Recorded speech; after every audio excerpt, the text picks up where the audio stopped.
मेरे प्यारे और समझदार दोस्तों, क्या आपने कभी ये महसूस किया है कि आप हर बार कोई नया इंडिकेटर इस्तेमाल करते हैं लेकिन रिजल्ट वहीं के वहीं रहते हैं?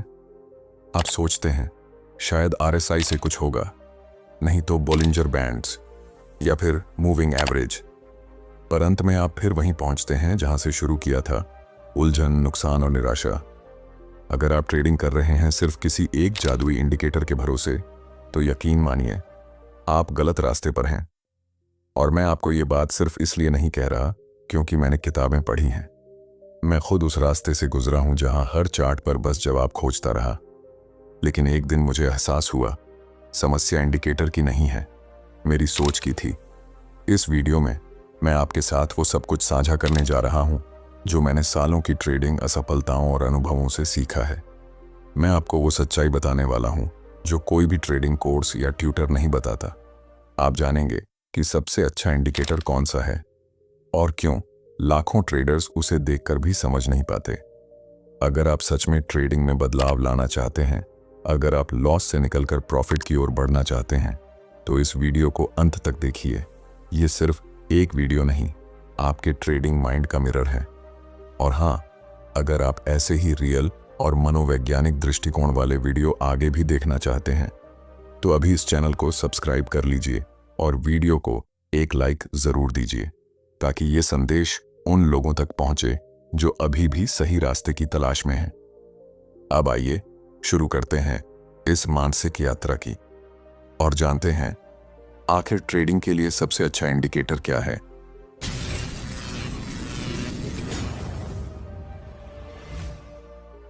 जब मैंने ट्रेडिंग शुरू की, तब मैं भी आप ही की तरह हर रोज कुछ नया खोजता था।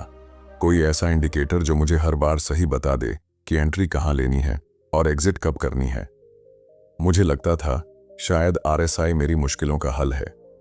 फिर लगा कि एमएसीडी ही मेरी सफलता की चाबी है। कभी ईएमए को देखता तो कभी स्टोकेस्टिक ऑसिलेटर को।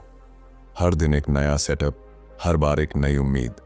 और जब वो उम्मीदें टूटती तो मैं सोचता शायद इंडिकेटर सही नहीं था, शायद कोई और स्ट्रैटेजी अपनानी चाहिए। लेकिन सच कहूं, असल में मैं खुद से भाग रहा था। ट्रेडिंग की शुरुआत में सबसे बड़ा भ्रम यही होता है कि बाहर कोई एक परफेक्ट टूल है जो हर स्थिति में हमें जीत दिला देगा।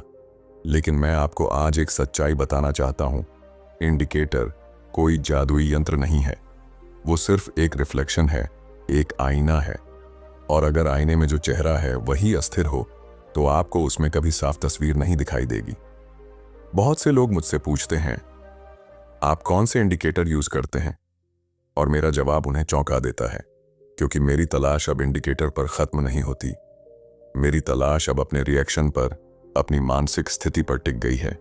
मैंने देखा है, आप आरएसआई को देखेंगे और सोचेंगे अब बिकवाली करनी चाहिए, लेकिन फिर भी मार्केट और ऊपर चला जाता है। आप एमएसीडी का क्रॉसओवर देखेंगे और तुरंत एंट्री लेंगे, लेकिन अगली कैंडल आपकी दिशा के उलट खुल जाती है। तब आप कहते हैं ये इंडिकेटर फेल हो गया। मगर नहीं, असफलता इंडिकेटर की नहीं है, असफलता हमारी समझ की है। अगर आप भी इसी दौर से गुजर रहे हैं, जहां हर नई रणनीति कुछ दिन बाद खोखली लगती है, जहां हर इंडिकेटर अधूरा सा लगता है, तो मैं बस इतना कहूंगा, आप अकेले नहीं हैं। मैं भी वहीं से गुजरा हूं। फर्क सिर्फ इतना है कि मैंने रुककर सवाल पूछना शुरू किया, बाहर नहीं, अपने अंदर।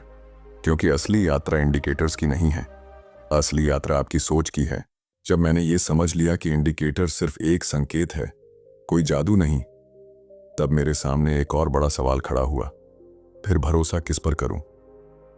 शुरू में मैं चार्ट्स में ही समाधान ढूंढता था।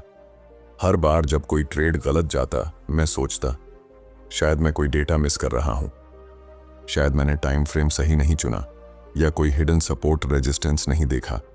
लेकिन सच ये है कि मैं अपनी सबसे बड़ी कमजोरी को अनदेखा कर रहा था, अपना मन।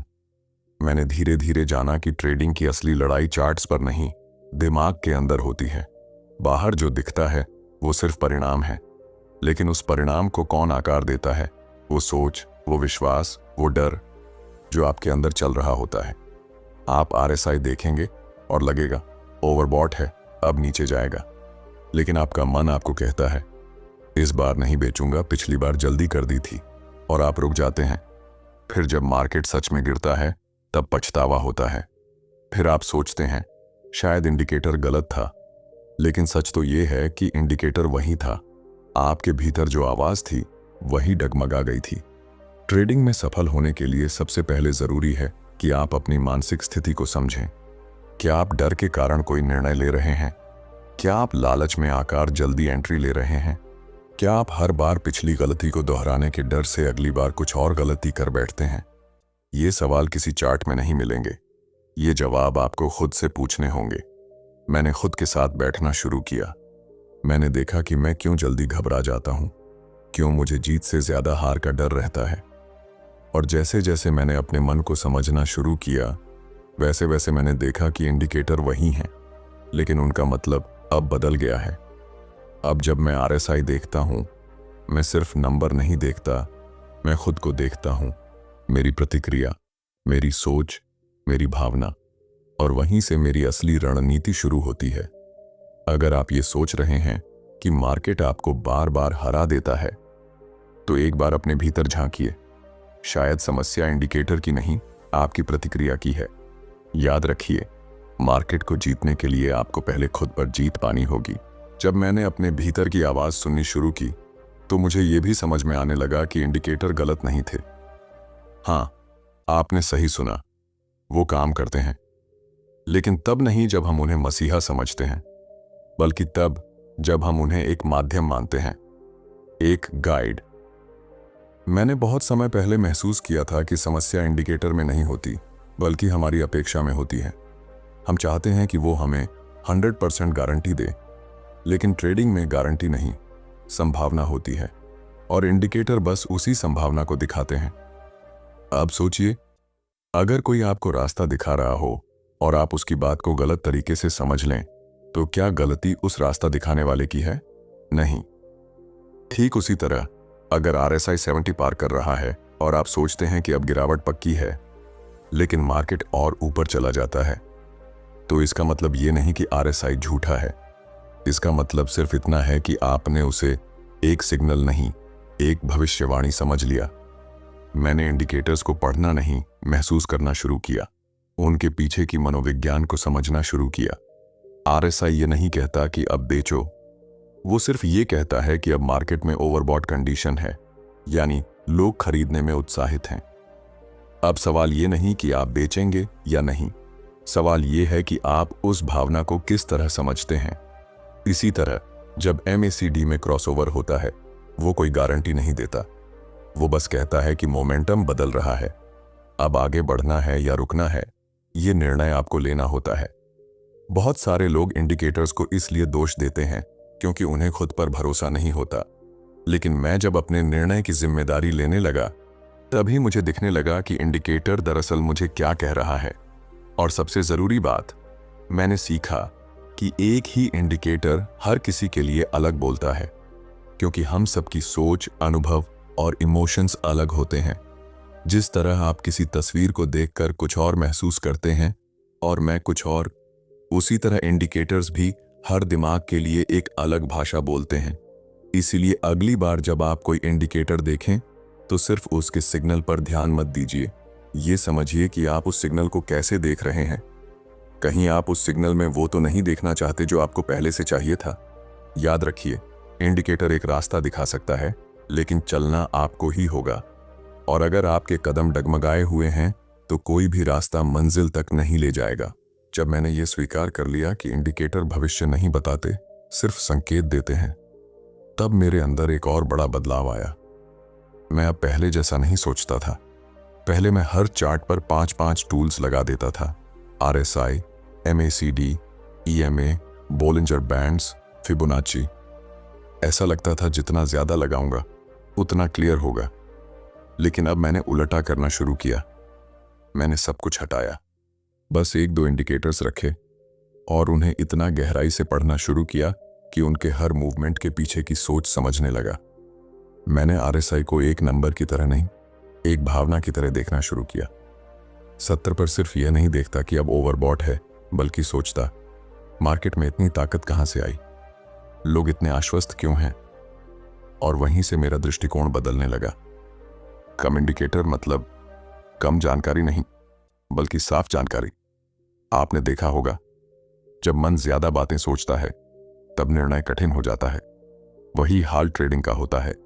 जब स्क्रीन पर 10 अलग अलग सिग्नल एक दूसरे से टकरा रहे होते हैं तो आप ना निर्णय ले पाते हैं, ना शांत रह पाते हैं।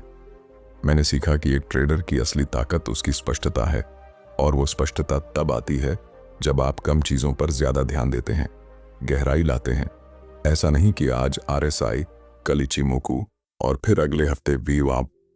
नहीं, मैं जब किसी एक टूल को समझता हूं तो उसकी भाषा, उसकी चाल और उसके पीछे के मनोविज्ञान को जानने की कोशिश करता हूं। हो सकता है आपने भी कई बार यह महसूस किया हो कि जितना ज्यादा पढ़ते हैं उतना ज्यादा उलझते हैं, क्योंकि ज्ञान तब तक लाभ नहीं देता जब तक उसे आत्मसात न किया जाए। और आत्मसात तभी होता है जब आप उस ज्ञान के साथ बैठते हैं, उसे समय देते हैं, उसे महसूस करते हैं। मैंने RSI और 20 EMA को चुना, सिर्फ इसलिए नहीं कि वो सबसे अच्छे थे, बल्कि इसलिए कि मैं उन्हें गहराई से समझ चुका था। वो मेरे सिस्टम का हिस्सा बन गए थे। अब मुझे हर बार उनके साथ संघर्ष नहीं करना पड़ता, क्योंकि मैं जानता हूं कि वो कैसे बर्ताव करते हैं, और उससे भी ज्यादा मैं खुद अपने निर्णयों की प्रक्रिया को समझता हूं। अगर आप हर बार नए इंडिकेटर्स की तलाश में हैं तो रुकिए, गहराई पर काम कीजिए। किसी एक चीज को इतना जानिए कि वो आपके सोचने से पहले ही आपको संकेत देने लगे। याद रखिए, स्पष्टता बाहर से नहीं आती, वो भीतर से आती है। और ट्रेडिंग में वही जीतता है जो शोर से नहीं, सन्नाटे से संवाद कर पाता है। मैंने जब RSI और EMA जैसे कुछ इंडिकेटर्स के साथ स्थिरता बनाई, जब उन्हें समझने लगा, तब भी हार होती थी। कभी कभी सब कुछ सही होता, सेटअप क्लियर होता, ट्रेंड सपोर्ट करता, सिग्नल एकदम वैसा ही होता जैसा मैंने सीखा था, फिर भी ट्रेड उल्टा चला जाता। वहीं पर मुझे एहसास हुआ कि इंडिकेटर्स के बाहर की दुनिया एक हद तक ही काम करती है। उसके बाद जो होता है वो सिर्फ आपके मन से संचालित होता है। मैंने खुद से पूछना शुरू किया, जब सब सही होते हुए भी मैं हारता हूं, तो क्या वाकई इंडिकेटर फेल हो गया या मैं? कभी कभी हम जीतने के इतने भूखे हो जाते हैं कि हमें सिर्फ वही दिखता है जो हम देखना चाहते हैं। एक छोटे से पुल बैक को हम रिवर्सल समझ लेते हैं, एक झूठे ब्रेकआउट को हम अपॉर्चुनिटी मान लेते हैं, और जब मार्केट हमें उल्टा पकड़ लेता है तो हम कह देते हैं गलती इंडिकेटर की थी। लेकिन सच ये है कि उस समय जो सबसे बड़ा इंडिकेटर काम कर रहा था वो हमारी भावनाएं थीं, हमारा डर, हमारा लालच, हमारा पूर्वाग्रह। मैंने सीखा कि सबसे बड़ा इंडिकेटर कोई लाइन या चार्ट नहीं, बल्कि मेरी मानसिक स्थिति है। मेरा धैर्य, मेरा आत्मनियंत्रण, मेरा निष्पक्ष रहना। जब मैं शांत होता हूं तो मैं बाजार को देखता हूं जैसे वो है, लेकिन जब मैं घबराया होता हूं तो मैं सिर्फ वो देखता हूं जो मुझे डराता है।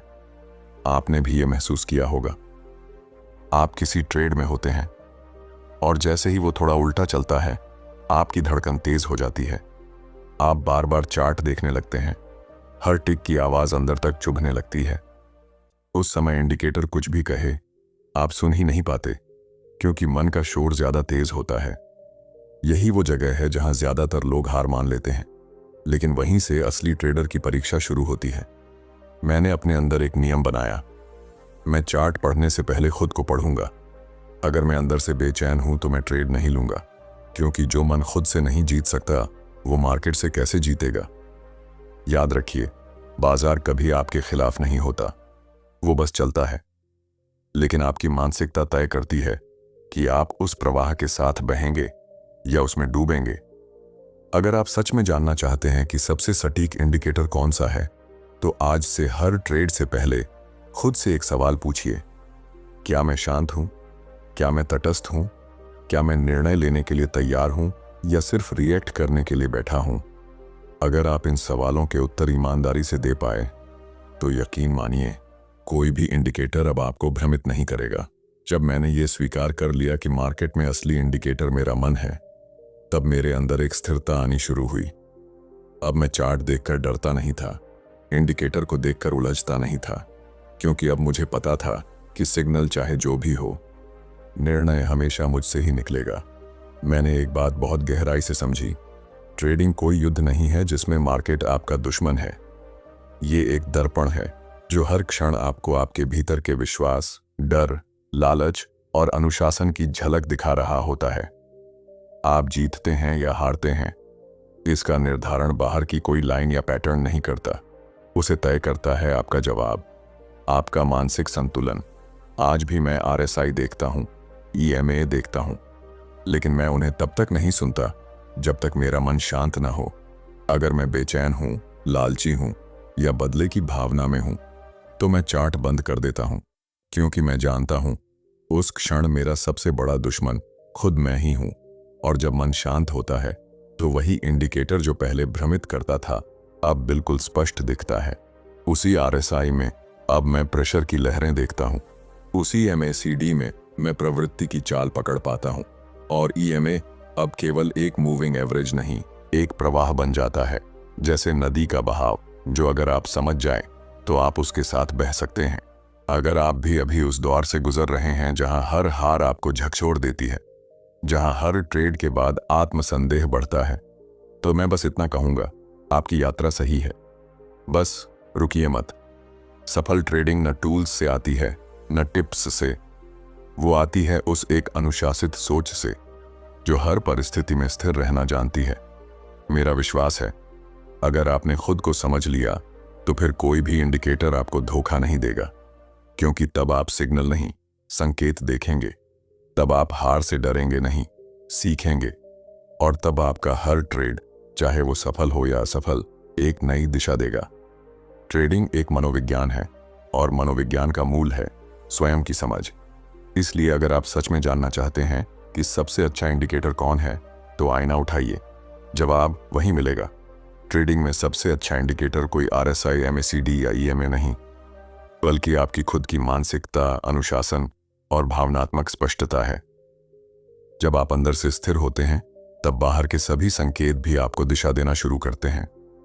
आप जितना अपने मन को समझेंगे, उतना ही सरल हो जाएगा ये कठिन दिखने वाला खेल, क्योंकि जीतने वाले ट्रेडर और हारने वाले ट्रेडर के पास अक्सर एक ही चार्ट होता है, फर्क सिर्फ सोच का होता है। अगर ये पूरी श्रृंखला आपको अंदर तक छू गई हो, तो इस वीडियो को एक लाइक जरूर दीजिए और अपने उस मित्र के साथ शेयर कीजिए जो इस संघर्ष से गुजर रहा है। इस चैनल को सब्सक्राइब करिए ताकि आप आगे भी ऐसे ही गहराई वाले वीडियो देख सकें, जो सिर्फ चार्ट नहीं, आपके भीतर की यात्रा को दिशा देते हैं। याद रखिए, असली जीत चार्ट पर नहीं, सोच में हो।